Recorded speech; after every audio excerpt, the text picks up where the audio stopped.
The ash fell like snow across the wasteland. Corporal Jackson Kane stumbled through the wreckage, his rifle hanging loose at his side. The battle had ended 3 hours ago, but the screaming still echoed in his ears. Smoke twisted through skeletal buildings, and the acrid smell of burning fuel stung his nostrils. He should have been heading back to base. Should have reported in. Instead, he'd stayed behind, searching through the ruins for anyone, friend or foe, who might still be breathing. That's when he heard it. A soft, broken sound. Half gasp, half whimper. He rounded a collapsed wall and froze. She lay beneath a sheet of twisted metal, pinned but not crushed. Her skin had an otherworldly luminescence, pale silver that caught the dying light. Dark hair matted with blood framed a face too delicate for war. Her uniform bore the crimson insignia of the Valoran Empire. The enemy. Jackson's finger twitched near his trigger. Protocol was clear: enemy combatants were to be detained or neutralized. No exceptions. But she wasn't fighting. She was dying. Her eyes fluttered open, violet, deep as midnight, and locked onto his. Fear flooded them. She tried to speak, but only blood bubbled at her lips. Her hand moved weakly toward a sidearm that had fallen just out of reach. Not to grab it. To push it away. Jackson made a decision that would haunt him forever. He slung his rifle across his back and approached slowly, hands visible. "Easy," he murmured. "I'm not going to hurt you." She watched him with those impossible eyes as he lifted the metal sheet off her legs. She cried out, a sound that pierced straight through his chest, and he saw the damage. Her left leg was badly injured, bone visible through torn flesh that shimmered with an iridescent quality unlike human blood. "We need to move," he said, though he knew she probably couldn't understand standard. "Drones will sweep this area at dawn. We'll both be dead if we're still here." He fashioned a makeshift splint from debris and his own belt. Every touch made her flinch, but she didn't pull away. When he lifted her onto his back, she was lighter than expected, her body trembling against him. "My name's Jackson," he said quietly, adjusting her weight. "I don't know if you understand me, but I'm going to get you somewhere safe." Her arms tightened weakly around his neck. Against his ear, she whispered something in her own language, musical, desperate. He didn't know what it meant. He started walking. Behind them, fires burned. Ahead, 20 miles of hostile territory stretched toward the neutral zone. His comms unit was dead, his supplies exhausted. All he had was a half-empty canteen, 6 bullets, and an enemy soldier whose life now depended entirely on him. The first stars emerged above as darkness swallowed the wasteland. Jackson kept walking. By the third hour, Jackson's legs burned like they were on fire. The girl, he'd started thinking of her as the girl rather than the enemy, had passed out around mile 5. Her breathing came in shallow gasps against his neck, her body radiating a strange, cool warmth that wasn't quite like human heat. The terrain grew rougher as they left the city ruins behind. Jagged rocks tore at his boots. Twice he stumbled, nearly dropping them both. Each time, he caught himself, ignoring the screaming protest in his muscles. When the twin moons rose, casting silver light across the landscape, he finally allowed himself to stop.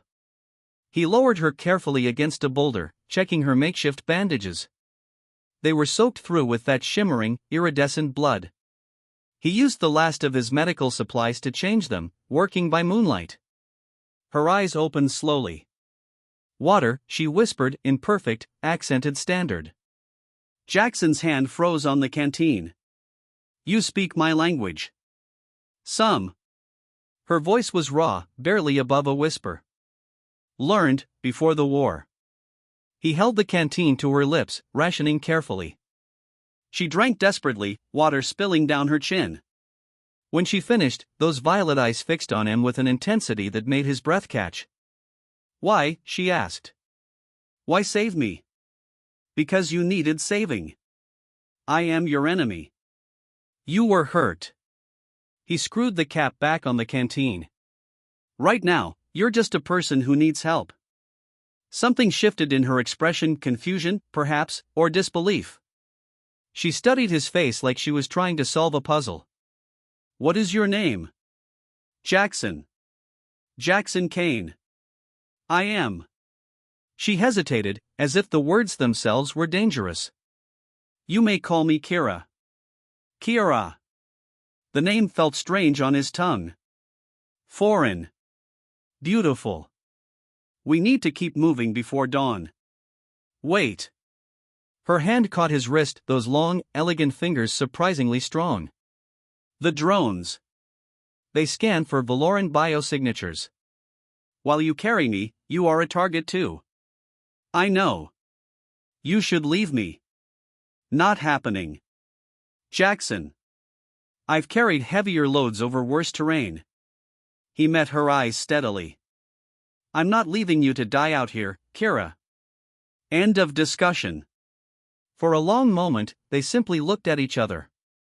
The space between them felt charged, electric. Then her hand slid from his wrist, and something in her eyes softened. You are not what I expected, she said quietly. What did you expect? A monster. She looked away. We are taught that humans are monsters. Yeah. Jackson's jaw tightened. They teach us the same about your people. Silence settled between them, heavy with implications neither dared voice.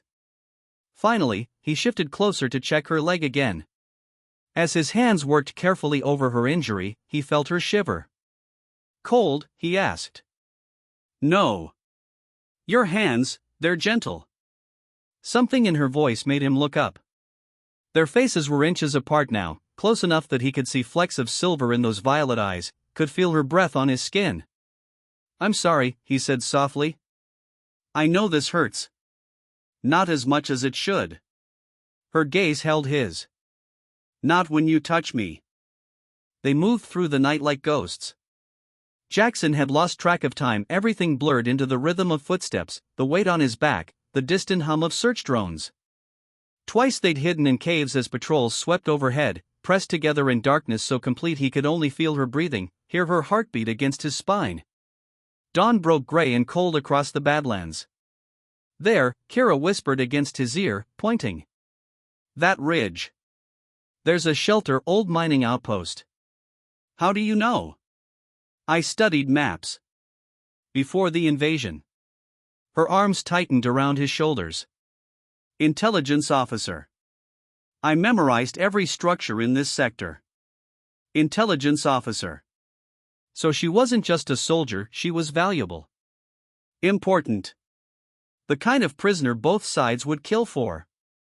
The kind he should have reported immediately. The outpost was barely standing, 3 walls and half a roof, but enough to hide them from aerial surveillance. Jackson lowered her carefully onto a dusty tarp someone had left behind. His legs nearly gave out as the weight finally lifted. Rest, Kara said. You've carried me for, how far? 15 miles. Maybe 16. He collapsed against the wall, every muscle screaming. 5 more to the neutral zone. You cannot carry me that far. Watch me. Jackson.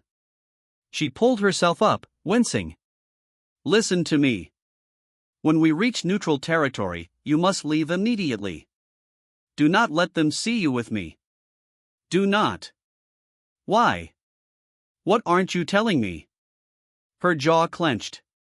For a long moment, she stared at her hands, those elegant, deadly hands that had probably killed his people. Then she spoke, voice barely audible. My full name is Kara Velsorin. I am, not just an officer. What are you? 3rd princess of the Valoran throne. Daughter of Empress Talsorin. She looked up, eyes bright with something like fear. If my people find me with a human soldier, if they believe you harmed me, they will execute you. Publicly. Slowly. The world tilted. Princess. He'd been carrying an enemy princess across 20 miles of hell. Why didn't you tell me? His voice came out harsh. Because you might have left me to die. She leaned forward, urgent now. Or used me as a hostage. But you saved me anyway. Even knowing I was your enemy. Even risking everything. I didn't know you were. It wouldn't have mattered. Her hand found his cheek, startlingly gentle. Would it? You would have saved me anyway. He couldn't answer. Couldn't breathe. Who are you, Jackson Kane? She whispered. What kind of soldier carries his enemy to safety? What kind of man risks everything for a stranger? The same kind of woman who pushes away her weapon so her enemy won't feel threatened, he managed. Her thumb traced his cheekbone. I was wrong about humans. About you. Kiara. When I was young, before the war began, my mother took me to Earth. Her voice grew distant. I saw a human child fall into a river. A man, a complete stranger, jumped in to save her. Nearly drowned himself. I asked my mother why he would risk his life for someone he didn't know. She smiled sadly. She said it was human weakness. That mercy would destroy your species. What do you think now? I think. Her fingers slid into his hair.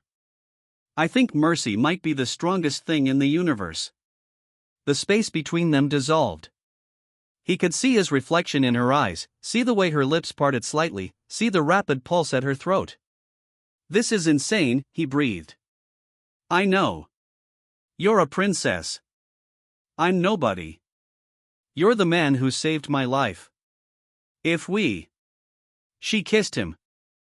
The kiss was gentle at first, hesitant, questioning. Then Kara's hand tightened in his hair and something broke open between them. Jackson pulled her closer, mindful of her injuries, tasting desperation and something sweeter on her lips. When they finally broke apart, both breathing hard, he rested his forehead against hers. This is dangerous, he whispered. Everything about this is dangerous. Her fingers traced his jaw. I should hate you. You should hate me. Our people are killing each other and we don't regret this. His hand cupped her face. Whatever happens, don't regret this. I couldn't. Not if I tried. They stayed like that for a long moment, breathing each other's air, balanced on a knife's edge between duty and desire. Outside, the wind howled.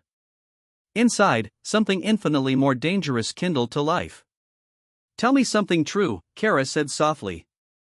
Something you've never told anyone. Jackson thought. I enlisted because I lost someone. My younger brother. He was killed in the first wave of attacks. He swallowed hard. I wanted revenge. Wanted to hurt the people who hurt us. And now I'm holding one of those people in my arms, and all I can think about is keeping you safe. He laughed bitterly. My brother would hate me. No. She pressed her palm over his heart. He would understand that vengeance is a prison. That you're choosing to be free. What about you? What's your truth? She was quiet for so long he thought she wouldn't answer. Then, I volunteered for the front lines. My mother forbade it, said princesses don't fight. But I couldn't send others to die while I stayed safe in the palace. Her voice cracked. I've killed 17 humans in combat. 17 faces I see every time I close my eyes. Kiara. Do you know what the worst part is? Each time, I told myself they were monsters. That they deserved it. That I was protecting my people. She looked at him, eyes glistening. But you've shown me more mercy than anyone from my own empire. You're supposed to be the enemy, Jackson. You're supposed to be easy to hate. I know. He brushed tears from her cheeks. Believe me, I know. They held each other as the sun climbed higher, two soldiers from opposite sides of a war that suddenly seemed impossibly distant. Outside these crumbling walls, empires clashed and people died. But here, in this moment, there was only the two of them. We should rest, Jackson said finally. A few hours, then we push for the border. Stay close. Kira's fingers laced with his. Please. He arranged the tarp into something resembling a bed, then lay beside her, careful of her injuries. She curled against him immediately, her head on his chest, one hand resting over his heart. Tell me about Earth, she whispered. Tell me something beautiful. So he did. He told her about autumn leaves and ocean storms, about the smell of rain in his mother's garden. He told her about music festivals and street food, about falling asleep under stars and waking to snow. Her breathing gradually slowed, deepened. Jackson? Her voice was drowsy. If we survive this, if there's an after. She tilted her head up to meet his eyes. Would you want to see me again? His heart cracked open. Every day for the rest of my life. She smiled, the first real smile he'd seen from her, and it was devastating. They almost made it. 4 miles from the neutral zone, tucked in a narrow canyon with the border in sight, they heard it, the distinctive hum of royal transport ships. Kara's face went pale. No. They found me. How? Emergency beacon. Built into our uniforms. She grabbed his arm desperately. Jackson, you need to run. Now. Before they. Light flooded the canyon. 6 ships descended, emblazoned with the royal crest of Valora. Soldiers poured out, not the standard infantry but elite guards in ceremonial armor, weapons trained with lethal precision. On Kira. Jackson moved instinctively, putting himself between her and the guns. Stand down. Step away from Her Highness, human. The lead guard's voice crackled through a translator. You are under arrest for kidnapping and assault of. He did nothing wrong. Kara's voice rang out with sudden authority, the voice of someone born to command. Lower your weapons. That is a direct order from your princess. The guards hesitated. One by one, they dropped to their knees. Your Highness, the lead guard said. We were told you were taken prisoner. That this human was holding you hostage. You were told wrong. Kara pulled herself upright, leaning heavily on Jackson. This man found me dying on the battlefield. He carried me 20 miles through enemy territory to safety. He saved my life. Murmurs rippled through the assembled soldiers. A new figure emerged from the lead ship, tall, regal, with the same luminescent skin and violet eyes. But where Kira's gaze held warmth, this woman's was ice. Sister, Kira breathed. Princess Kira. The woman's eyes swept over Jackson with contempt. You've been declared missing for 3 days. Mother has been concerned. Then tell Mother I'm safe. Thanks to this man. This human. The word dripped venom. Who now knows your face? Your identity. Everything about you. Talia, please. You know what must be done. Princess Talia gestured sharply. Guards. Execute the human. No. Kara threw herself in front of Jackson, nearly collapsing. You will not touch him. He's seen too much. He's a security risk. He's under my protection. Kara's voice cracked like thunder. By royal decree, by blood right, I claim sanctuary for this man. Anyone who harms him answers to me personally. The canyon fell silent. Talia's eyes narrowed. You would invoke sanctuary? For a human? Do you understand what you're doing? Perfectly.